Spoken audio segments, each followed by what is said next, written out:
묵룡천마 제24막 낭하상쟁. 같은 이빨이 서로를 물다.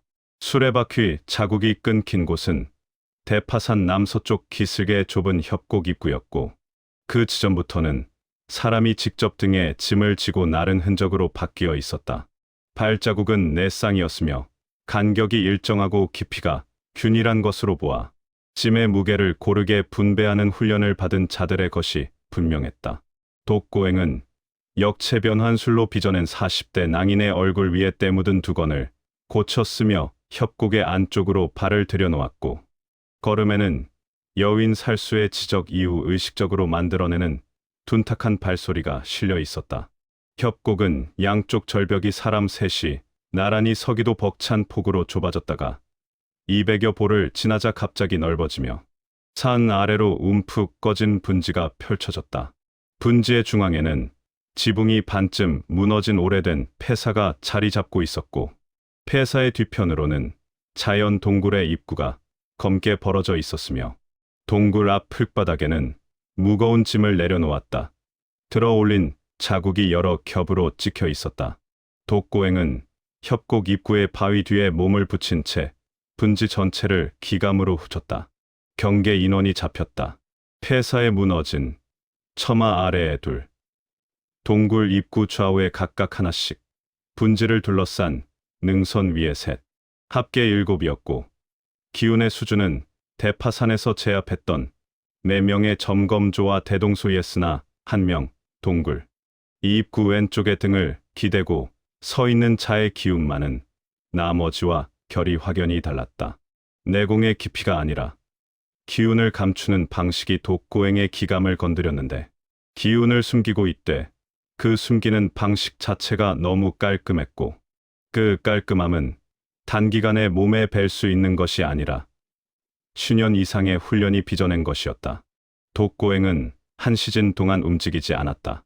경계 인원의 교대 주기를 파악하기 위해서였고, 한 시즌이 지나자 능선 위에 셋이 아래로 내려오고 다른 셋이 올라가는 교대가 이루어졌으며, 교대 시 동굴 안쪽에서 나온 사내 하나가 교대조에게 작은 종이 묶음을 건네는 것이 보였다. 경계 구역의 암호 갱신이거나 배치도의 변경이었을 것이다.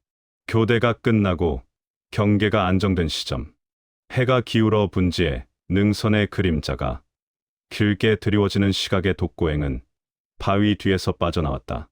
자아혈영공의 기운을 한 올 풀어 전신의 존재감을 주변의 바위와 수목의 기운에 동조시켰고, 협곡의 그림자를 타고 내려오는 독고행의 신형은 어둠의 일부가 되어 경계 인원의 시야를 건드리지 않았다.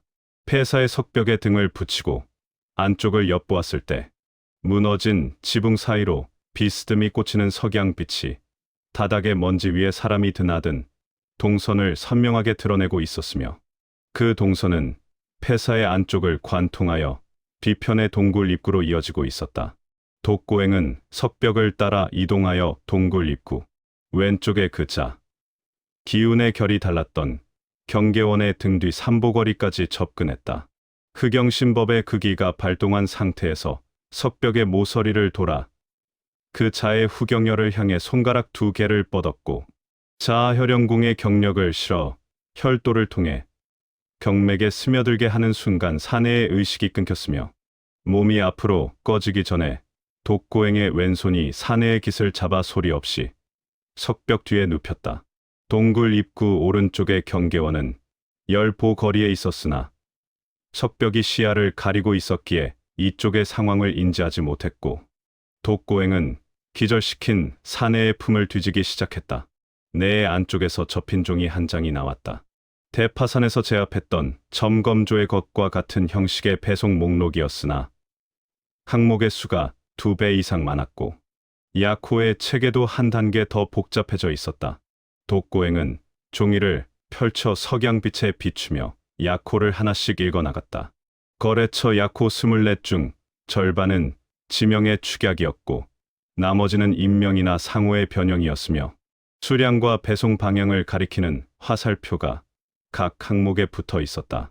독고행의 시선이 목록의 하단에서 멈추었다.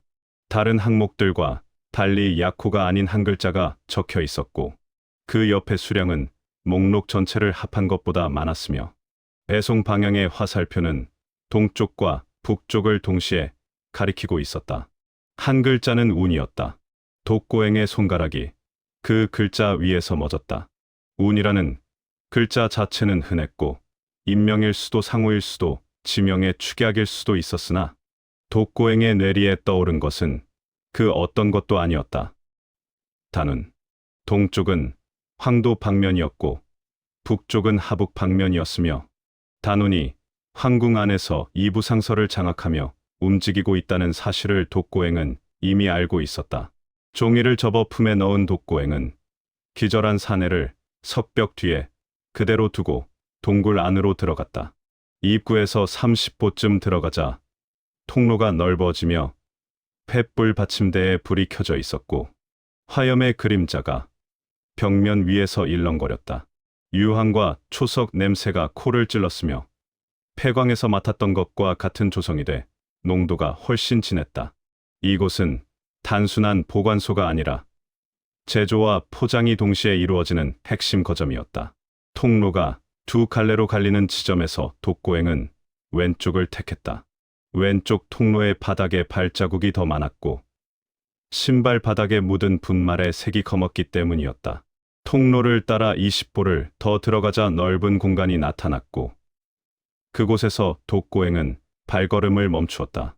나무 작업대 6개가 두 줄로 늘어서 있었고 작업대 위에는 철제 절구와 혼합용 석판, 밀랍 봉인 도구가 정렬되어 있었으며 작업대 아래에는 검은 분말이 담긴 항아리가 줄지어 놓여 있었다. 벽면의 선반에는 완성된 흑염탄이 가죽 주머니에 쌓인 채 크기별로 분류되어 있었고 한쪽 구석에는 포장을 마친 나무 상자가 10여 개 쌓여 있었으며 상자의 측면에는 배송지를 가리키는 약호가 먹으로 적혀 있었다. 독고행은 상자의 약호를 하나씩 확인했고 그중 셋의 운이라는 글자가 찍혀 있었다. 독고행은 상자 하나의 뚜껑을 열었다.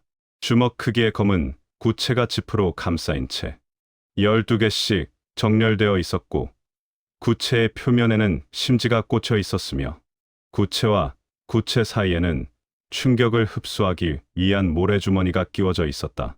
독고행은 구체 하나를 들어 올려 표면을 손끝으로 훑었다. 자아혈영공의 기감이 구체 속의 조성을 읽어냈고 병력내와 유사한 화약 성분 위에 덧입혀진 금속성 분말의 존재가 감지되었으며 그 분말이 폭발 후에도 꺼지지 않는 잔화의 원인임을 직감했다. 구체를 원래 자리에 돌려놓고 뚜껑을 닫은 독고행은 작업대 위의 기록물을 살폈다. 배합 비율이 적힌 종이가 석판 옆에 놓여 있었고 종이의 하단에는 서명 대신 도장이 찍혀 있었다. 도장의 문양은 반원 위에 세로선 하나. 대파산에서 함정의 측면에 새겨져 있던 바로 그 마교의 위치 표식과 동일한 것이었다. 독고행은 배합 비율을 기억에 새긴 뒤 종이를 원래 위치에 돌려놓았다. 통로를 되짚어 갈림길로 돌아온 독고행은 이번에는 오른쪽을 택했다. 오른쪽 통로는 왼쪽보다 짧았고 끝에는 나무 문이 달려 있었으며 문틈 사이로 등잔의 불빛이 새어나오고 있었다. 독고행은 문 앞에서 기감을 집중했다. 안쪽에 사람이 있었다. 한 명이었고 기운의 수준은 높지 않았으나 호흡이 고르고 자세가 안정되어 있었으며 무언가에 집중하고 있는 듯했다. 독고행은 문을 열지 않았다. 대신 문틈에 눈을 가져다 대고 안쪽을 살폈다. 좁은 방이었고 벽면에 선반이 있었으며 선반 위에는 장부 묶음과 서신 뭉치가 쌓여 있었다. 방의 중앙에 놓인 탁자 앞에 한 사내가 앉아 있었고 사내는 붓을 들어 장부에 무언가를 적고 있었다. 사내의 얼굴은 등잔의 불빛에 반쯤 가려져 있었으나 손의 움직임은 선명하게 보였으며 붓을 쥐는 방식이 독고행의 눈에 걸렸다. 엄지와 검지 사이에 붓대를 끼우고 중지로 받치는 것은 일반적인 지필법이었으나 사내의 새끼손가락이 탁자면에 닿아 있지 않았고 손목이 미세하게 들려 있었으며 피랍이 고르되 획의 끝이 날카롭게 빠지는 것이 보였다. 그것은 글씨를 쓰는 손이 아니라 비수를 쥐던 손의 습관이 남아 있는 것이었고, 독고행은 흑영대 시절에 같은 방식으로 붓을 잡던 사람을 알고 있었다. 단운이었다. 역용술로 얼굴을 바꾼 상태였으나 손의 습관까지 바꾸지는 못한 것이었고, 독고행은 문틈에서 눈을 떼며 등을 석벽에 기렸다. 심장이 한 박자 빠르게 뛰었으나 그것은 놀라움이 아니라 배송 목록의 운이라는 글자가 가리키던 방향이 확정되는 순간의 충격이었다. 단운이 이곳에 있다. 흑염탄의 유통거점에 장부를 적고 있다. 배송 목록의 최대 물량이 운이라는 이름으로 빠져나가고 있다. 독고행의 사고는 빠르게 돌아갔다. 단운이 황궁 안에서 이부상서를 장악하고 조천익의 자금주를 대체하고 있다는 것은 알고 있었으나 그 자금의 원천이 흑염탄의 유통 수익이라는 것은 이 순간까지 상상하지 못했던 것이었다. 조천익이 독고행과 백호에게 씌운 흑염탄 유통의 원흉이라는 누명, 그 누명을 벗기 위해 흑염탄의 진짜 출처를 추적해온 결과가 동료의 이름으로 귀결되고 있었다. 독고행은 문 앞에 서서 한참 동안 움직이지 않았다. 문을 열고 들어가 단운을 마주해야 하는지, 아니면 이 사실을 품은 채 물러나야 하는지의 선택 앞에 놓여 있었고, 그 선택의 무게는 흑영대 시절부터 함께 죽음의 문턱을 넘어온 세월의 무게와 같았다. 문을 열었다. 나무 문이 열리는 소리에 탁자 앞에 사내가 고개를 들었고, 독고행과 사내의 시선이 등잔의 불빛 위에서 마주쳤다. 사내의 손이 붓에서 떨어져 허리춤으로 향하는 것이 보였으나 독고행이 오른손을 들어 심장 위를 2번 두드리고 허공을 가로지르는 수신호를 보내자 사내의 손이 멈추었다. 흑영대, 암구호, 살아서 복귀했다는 뜻의 수신호였고, 이것을 아는 자는 세상에 새뿐이었다. 사내의 눈이 가늘어졌다. 역용술로 바뀐 얼굴 위에서 독고행의 눈빛을 읽어내려는 듯 시선이 날카로워졌고, 잠시 뒤 사내의 입가에 아주 미세한 경련이 일었다. 그것은 웃음이 아니라 예상하지 못한 상황에 대한 반사적 반응이었다. 어떻게 여기까지 왔지? 단운의 목소리는 낮았고 감정의 기복이 없었다.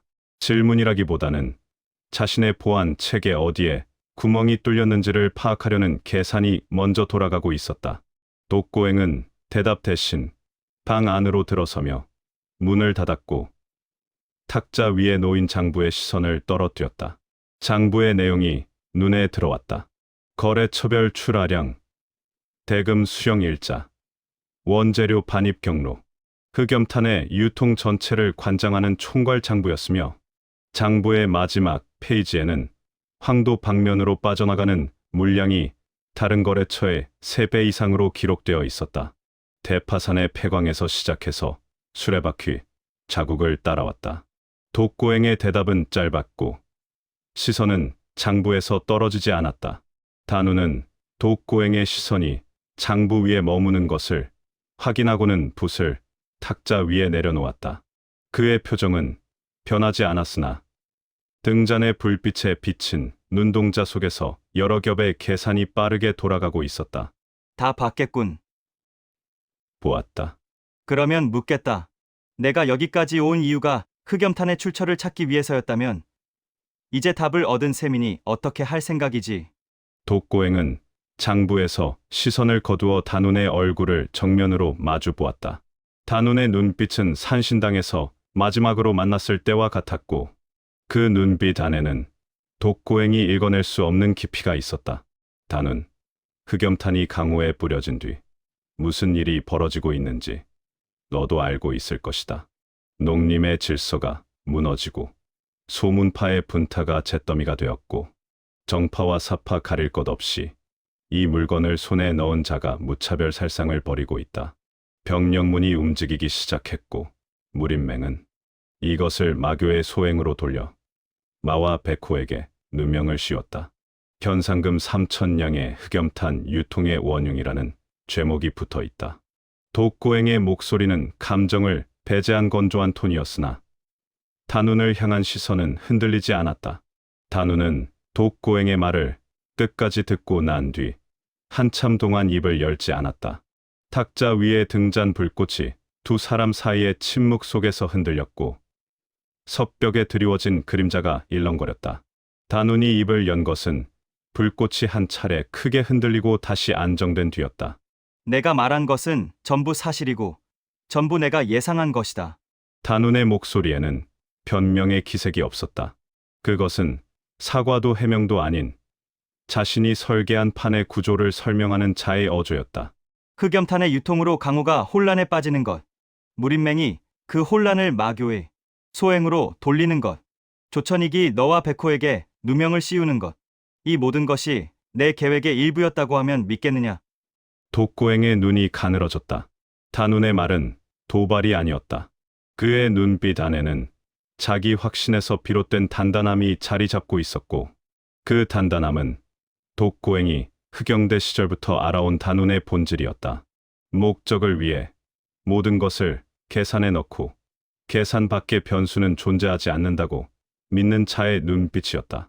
조천익을 무너뜨리려면 그가 서 있는 바닥을 먼저 무너뜨려야 했다.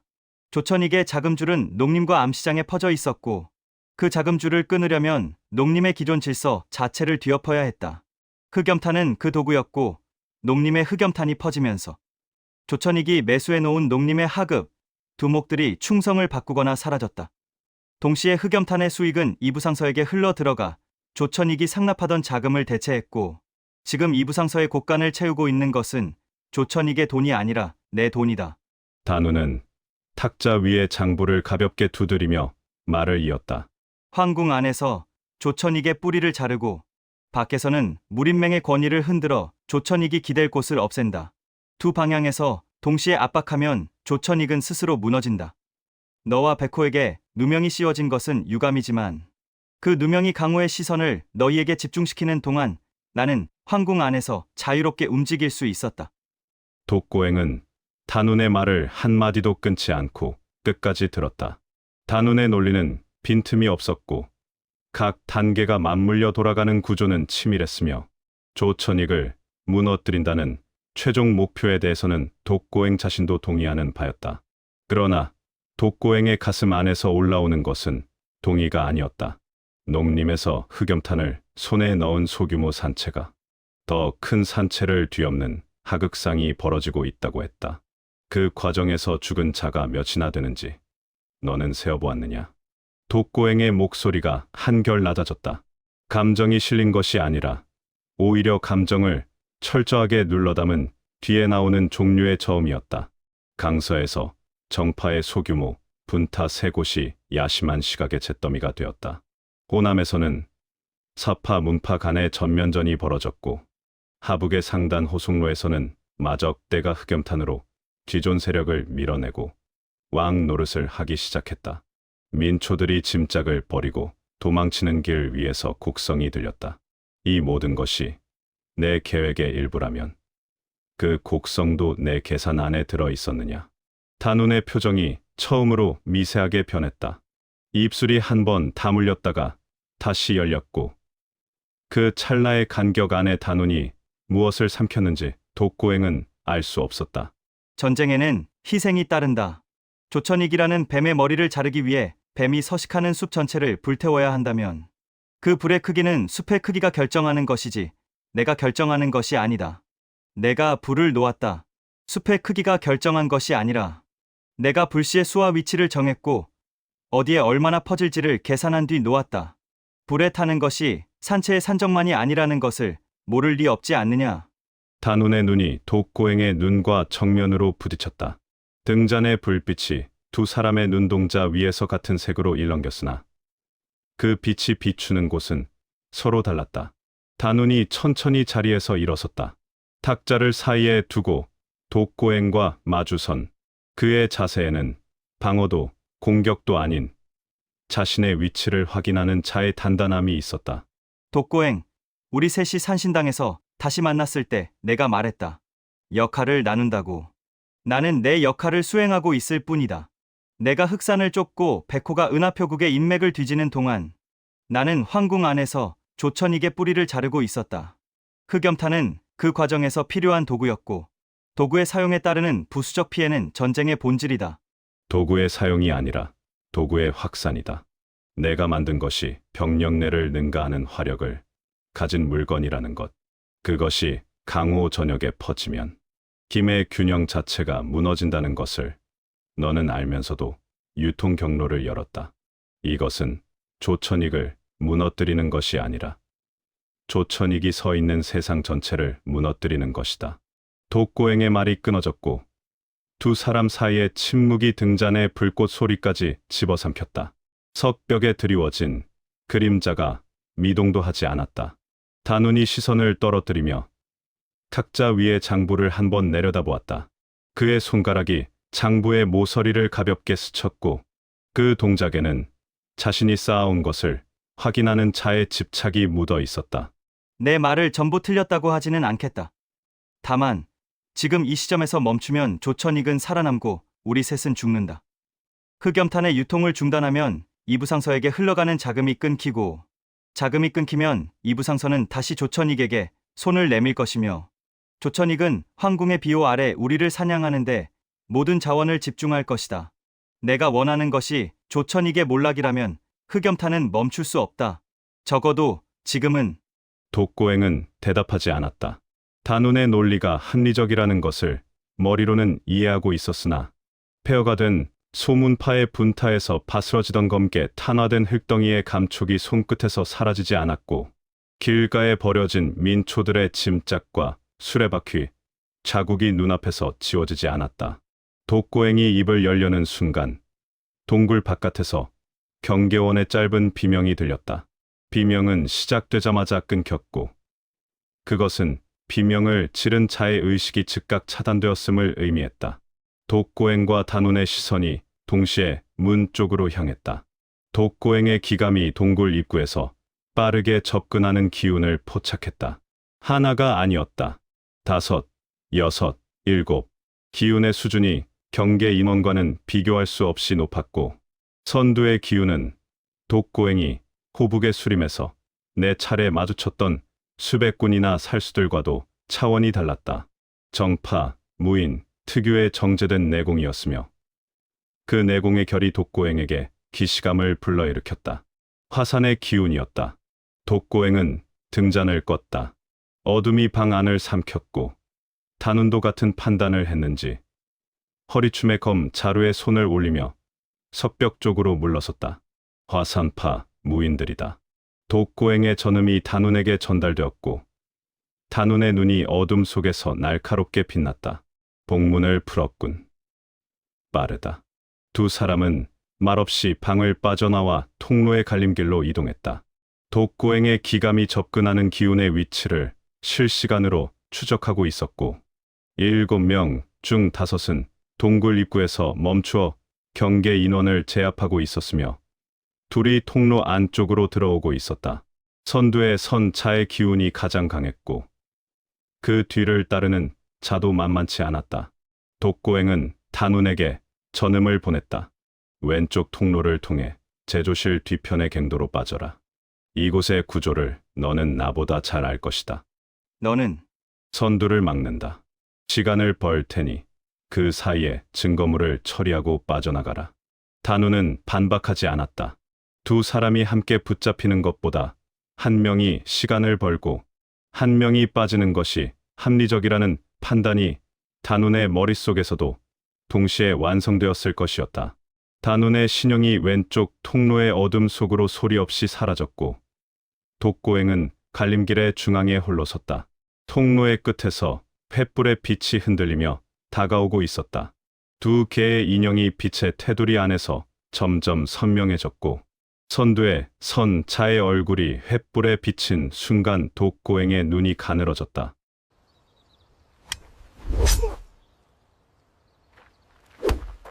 빨리 구독하세요. 운진이었다.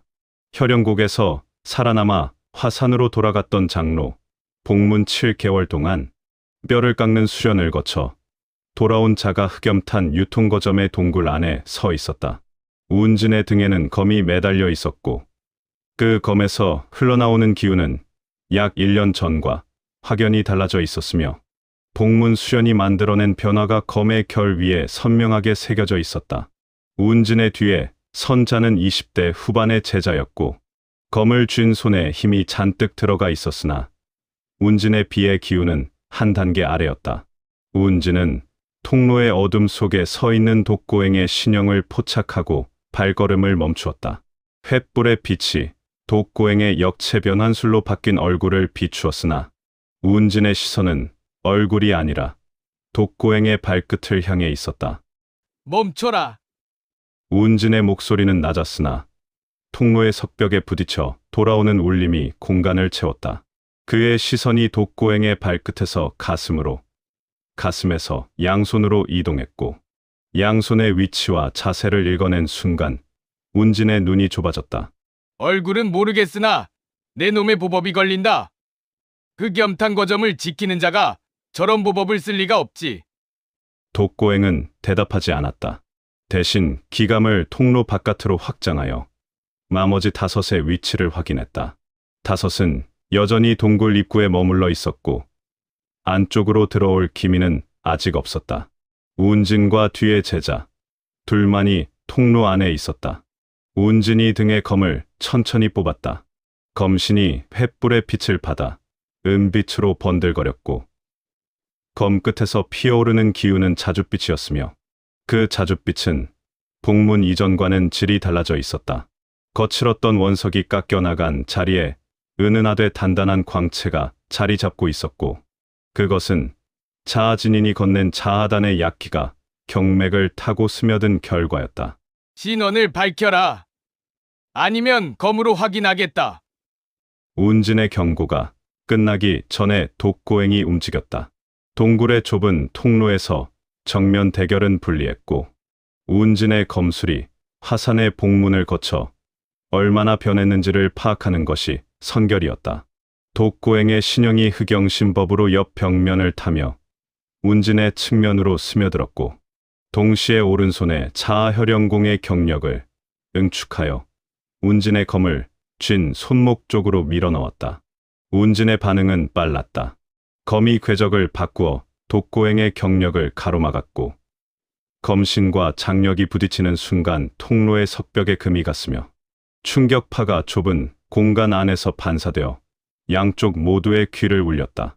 운진은 한 발 뒤로 밀려났으나 자세가 흐트러지지 않았고 즉시 천간검법의 제3초식으로 이어가며 독고행의 하반신을 노렸다. 독고행은 벽면을 발판 삼아 상체를 뒤로 젖혀 검을 피했고 착지 않은 순간 왼손에 혈영마공의 기운을 실어 운진의 검 끝에서 흘러나오는 자줏빛 검기를 건드렸다. 두 기운이 접촉하는 순간 기묘한 공명이 일어났으며 운진의 검신이 미세하게 떨리며 궤적이 한치 벗어났다. 운진이 눈이 커졌다.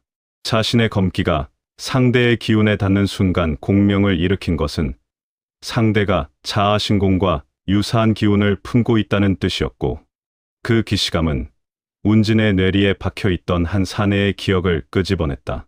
운진의 목소리가 떨렸다. 분노가 아니라 확인에 가까운 떨림이었다. 혈영곡에서 우리 문파에 무공을 썼던 그 놈이냐? 독고행은 대답하지 않았고 대신 한 걸음 뒤로 물러나며 거리를 벌렸다. 통로의 폭은 두 사람이 나란히 서기에도 좁았고 이 공간에서 운진의 검술과 정면으로 맞서는 것은 불필요한 소모였다. 독고행의 목적은 운진을 꺾는 것이 아니라 단운이 빠져나갈 시간을 버는 것이었다. 운진은 독고행이 물러서는 것을 도주의 시작으로 판단했고 즉시 발을 굴러 거리를 좁히며 천간검법 제11 초식을 펼쳤다. 복문 석 달째의 벽에 부딪혔다가 탈 전체의 궤도를 바꾸어 돌파한 바로 그 초식이었고 넓어진 호의 자줏빛 기운이 실리면서 검 끝에서 이전에는 없던 검기가 터져나왔다. 좁은 통로의 천장과 바닥을 동시에 가르는 대각선의 참격이었으며 그 안에 실린 내공의 밀도는 10달 전과 비교할 수 없는 수준이었다. 독고행은 피하지 않았다. 자아혈영공의 공진을 발동하여 운진의 검기를 정면으로 받아냈고 검기와 장력이 충돌하는 접점에서 발생한 충격파가 통로의 석벽을 양쪽으로 밀어내며 돌가루가 비처럼 쏟아졌다. 독고행의 발이 바닥에서 반보 밀려났으나 자세는 무너지지 않았고 밀려난 자리에서 즉시 왼손을 뻗어 운진의 검을 쥔 손목에 닿을 듯 말 듯한 거리에서 자아혈영공의 공진을 한 번 더 터뜨렸다. 운진의 손목이 마비되지는 않았으나 검을 쥔 손가락에 순간적으로 힘이 빠졌고 그 찰나에 독고행의 오른발이 바닥을 찍으며 신형이 뒤로 세보 물러났다. 독고행과 운진 사이에 다시 거리가 벌어졌고 운진은 마비된 손가락의 감각이 돌아오기를 기다리며 독고행을 노려보았다. 운진의 뒤에 서 있던 제자가 검을 빼어들고 운진의 옆으로 나서려 했으나 운진이 왼손을 들어 제자를 제지했다. 물러서 있어라. 이 자는 내가 상대할 수준이 아니다. 제자가 주춤하며 반보 뒤로 물러섰고 운진은 검을 고쳐 잡으며 독고행을 정면으로 마주섰다. 운진의 눈에는 혈영곡의 기억이 선명하게 살아나고 있었으며 그날 밤 자신들의 검을 비웃듯 유린했던 기운의 잔영이 지금 눈앞에 자에게서 느껴지고 있었다. 내 놈이 누구인지는 모르겠으나 화산의 무공을 훔친 자라면 이 운진이 반드시 목을 베어 대산문 앞에 걸어두겠다고 맹세한 바 있다. 운진의 검 끝이 독고행의 미간을 겨누었고 검신을 타고 흐르는 자줏빛 기운이 통로의 어둠을 밀어내며 독고행의 얼굴을 비추었다. 운진의 검에서 흘러나오는 기운은 화산의 복문이 만들어낸 결과물이었으며 그것은 혈영곡 당시와는 차원이 다른 위력을 품고 있었다. 독고행은 운진의 검기를 온몸으로 받아내며 속으로 인정했다. 강해졌다. 혈영곡에서 마주했을 때의 운진은 속도와 기교에 의존하는 검이었으나 지금의 운진은 한 초식에 머무는 시간이 길어졌고 검이 허공을 가를 때마다 실리는 내공의 밀도가 이전과 비교할 수 없이 두터워져 있었다. 자아단의 약기가 경맥을 타고 스며든 결과였으며 운진이라는 무인의 그릇이 복문을 통해 한 단계 커진 것이 분명했다. 그러나 독고행에게는 운진을 꺾을 시간도 이유도 없었다. 단운이 증거물을 처리하고 뒤편의 갱도를 통해 빠져나가는데 필요한 시간은 반 시즌이면 충분했고 이미 상당 시간이 흘러 있었다. 독고행이 운진의 다음 초식을 기다리지 않고 먼저 움직였다. 그러나 공격이 아니었다. 독고행의 신형이 통로의 천장을 발판 삼아 운진의 머리 위를 넘었고 착지한 곳은 운진의 뒤 통로의 입구 쪽이었다. 운진의 제자가 놀라서 검을 세웠으나 독고행은 제자를 거들떠보지도 않았으며 통로를 빠져나가 폐사의 안쪽으로 향하는 동선을 잡았다. 운진이 몸을 돌리며 소리쳤다. 놓치지 마라. 운진의 검이 독고행의 등을 향해 쇄도했고 검 끝에서 터져나온 자줏빛 검기가 통로의 벽면을 가르며 독고행의 어깨를 스쳤다. 독고행의 왼쪽 어깨에서 옷감이 찢겨나갔으나 피부에는 닿지 않았고 독고행은 속도를 늦추지 않은 채 폐사에 무너진 지붕 사이로 솟구쳐 올라갔다. 폐사의 바깥에서 기다리고 있던 5명의 화산 제자들이 독고행의 출현에 반응하여 검을 세웠다. 5명은 운진이 이끄는 선발대의 제자들이었고 각자의 검에서 피어오르는 자줏빛 기운은 공문 수련의 흔적이었으나 운진에 비하면 한 단계 아래였다. 독고행은 5명의 포위를 뚫고 빠져나갈 수 있었으나 죽이지 않고 빠져나가야 했다. 수백 군들에게 했던 것과 같은 원칙이었고 화산의 제자를 죽이는 순간 조천익이 씌워놓은 마교 잔당이라는 누명이 벗길 수 없는 낙인이 되기 때문이었다. 독고행의 양손에서 자아혈영공의 공진이 동시에 발동했다. 보이지 않는 파동이 원형으로 퍼져나가며 5명의 검을 쥔 손에 동시에 영향을 미쳤고 5자루의 검이 일제히 미세하게 떨리며 되적이 흐트러졌다. 그 찰나의 독고행의 신형이 5명 사이의 가장 넓은 간격을 꿰뚫었고 스치는 순간 양손의 손가락이 2명의 어깨 혈도를 봉쇄하여 검을 든 팔의 힘을 빼앗았다. 두 명이 비틀거리며 무릎을 꿇었고 나머지 셋이 체형을 고쳐 독고행의 등을 노렸으나 독고행은 이미 폐사의 석벽을 넘어 분지의 능선을 향해 달리고 있었다. 뒤에서 운진의 호령이 들렸고 발소리가 쫓아왔으나 독고행의 흑영신법은 추적자를 따돌리기 위해 만들어진 신법이었으며 이 점에 있어서는 화산의 어떤 보법보다 우위에 있었다. 능선을 넘고 비탈을 타고 내려와 협곡의 반대편으로 빠져나온 독고행은 대파산의 서쪽 기슭을 감아 도는 산길로 접어들었고 한 시즌을 쉬지 않고 달린 뒤에야 뒤로소 발걸음을 멈추었다. 등 뒤에 추적의 기운은 없었다.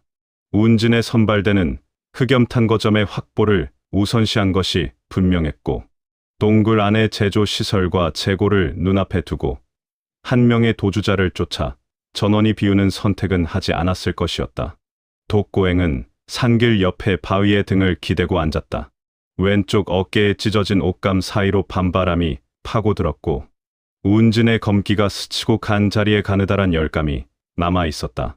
피부에 닿지는 않았으나 검기의 여파가 옷감 아래의 살결을 데운 것이었으며 그 열감은 운진이 화산의 복문 기간에 어떤 수련을 거쳐왔는지를 말해주고 있었다. 독고행은 눈을 감았다. 머릿속에서 두 가지가 동시에 돌아가고 있었다.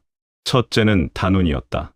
흑염탄의 유통이 단운의 설계였다는 사실은 독고행의 가슴 안에 가시처럼 박혀 있었고 단운의 논리가 합리적이라는 것을 인정하면서도 그 합리성이 민초의 곡성을 계산에 포함시키지 않는다는 사실이 독고행을 불편하게 만들고 있었다. 조천익을 무너뜨리겠다는 목표는 같았으나 그 목표에 도달하는 경로가 갈라지기 시작했고 같은 이빨을 가진 늑대들이 서로 다른 방향을 물려하고 있었다. 둘째는 운진이었다. 화산의 선발대가 흑염탄 거점을 급습했다는 것은 화산이 독자적으로 흑염탄의 유통 경로를 추적하고 있다는 뜻이었으며 무림맹의 지시가 아니라 자아진인의 판단에 의한 것일 가능성이 높았다. 운진의 검이 7개월 전과 달라져 있다는 것, 그리고 운진이 독고행의 기운에서 화산의 자아신공을 감지했다는 것은 앞으로 운진과의 재회가 불가피하며 그때마다 충돌의 강도가 높아질 것임을 예고하고 있었다. 독고행은 눈을 떴다. 밤하늘에는 구름이 걷히고 별이 드러나 있었으나 별빛은 산길 위에 드리워진 그림자를 지우지 못했다. 독고행은 바위에서 일어서며 북쪽을 향해 걸음을 옮기기 시작했다. 황도에는 단운이 쌓아올리고 있는 판이 있었고 그 판의 실체를 확인하지 않는 한 독고행의 판단은 완성되지 않았다. 단운의 말이 맞는지 아니면 자신의 직감이 맞는지를 증명할 수 있는 곳은 황도뿐이었다. 걸음을 옮기며 독고행의 뇌리에 단운이 마지막으로 한 말이 떠올랐다. 내가 원하는 것이 조천익의 몰락이라면 흑염탄은 멈출 수 없다. 그리고 독고행이 하지 못한 대답이 가슴 속에서 맴돌고 있었다. 조천익의 몰락만을 원하는 것이 아니다. 그 대답을 입 밖으로 내지 못한 것은 자신이 무엇을 원하는지를 아직 완전히 정리하지 못했기 때문이었고 10만대산의 석실, 벽면에 새겨져 있던 글귀가 다시 한번 떠올랐으나 그 글귀의 무게를 온전히 짊어질 준비가 되어 있는지는 독고행 자신도 알 수 없었다. 산길을 걷는 독고행의 발소리는 의식적으로 흙을 때리는 둔탁한 소리를 만들어내고 있었고 그 작은 변화는 여윈 살수의 지적 이후 꾸준히 이어져 온 것이었다. 전투에서만 성장하는 것이 아니라 읽히지 않는 것 또한 무공이었으며 지금 독고행에게 필요한 것은 적에게 읽히지 않는 것만이 아니라 동료에게도 읽히지 않는 자신의 내면을 스스로 읽어내는 일이었다. 밤은 깊어지고 있었고 대파산의 능선 위로 초승달이 걸려 있었다. 산 아래 어딘가에서는 운진이 흑염탄 거점을 확보하며 단서를 수집하고 있을 것이었고 그 단서가 결국 독고행에게로 이어질 것임을 독고행은 알고 있었다. 화산의 검이 다시 바람을 가르기 시작했고 그 검이 겨누는 곳에 독고행이 서 있었다. 동시에 저 먼 남쪽 어딘가에서는 백호가 은하표국의 인맥을 통해 농림 일대의 화기, 원재료 거래 흔적을 추적하고 있을 것이었고, 황도의 궁궐 안에서는 단훈이 이부상서의 가신들을 하나씩 교체하며 조천익의 뿌리를 자르고 있을 것이었으며, 무림맹의 중추전에서는 조천익이 떨리는 손으로 주파나를 튕기며 빈 곳간을 채울 방법을 궁리하고 있을 것이었다. 그리고 화산의 봉우리 위에서는 태화검존이 열린 바위문 앞에 서서 아래를 내려다보고 있을 것이었고, 10만 대산의 시면 어딘가에서는 현천마가 광기와 이성의 경계 위를 걷고 있을 것이었으며, 혈영국의 붉은 안개 속에서는 흑혈마존이 뒤에서 무언가를 기다리고 있을 것이었다. 강호의 하늘에는 전서구가 쉴 새 없이 날아다니고 있었고, 수배 전서와 급보와 밀서가 그물처럼 엮이며 중원의 대기를 무겁게 짓누르고 있었으며, 그 모든 것의 한가운데를 향해 독고행은 홀로 걷고 있었다. 같은 이빨을 가진 늑대들이 서로 다른 먹이를 물려하고 있었고, 그 이빨이 결국 같은 방향을 향할 수 있을지, 아니면 서로를 향해 겨눠질지는 아직 아무도 알 수 없었다. 독고행의 발걸음은 북쪽을 향하고 있었으나, 그의 마음속에는 남쪽의 동굴에서 장부를 적던 단훈의 손이 지워지지 않았고, 통로에서 자줏빛 검기를 뿜어내던 운진의 눈이 잔상처럼 남아 있었으며, 그 두 개의 잔상이 겹쳐지는 지점에서 독고행은 자신이 무엇과 싸우고 있는지를 처음으로 명확하게 인식하기 시작했다. 적은 바깥에만 있는 것이 아니었다. 산길의 끝이 보이지 않는 어둠 속으로 이어지고 있었고, 독고행은 그 어둠 속으로 한 걸음 한 걸음 발을 내디디며 걸어갔다. 발바닥이 흙을 때리는 소리만이 밤의 산길 위에 고르게 울려 퍼졌고, 그 소리는 길의 끝까지 끊이지 않았다.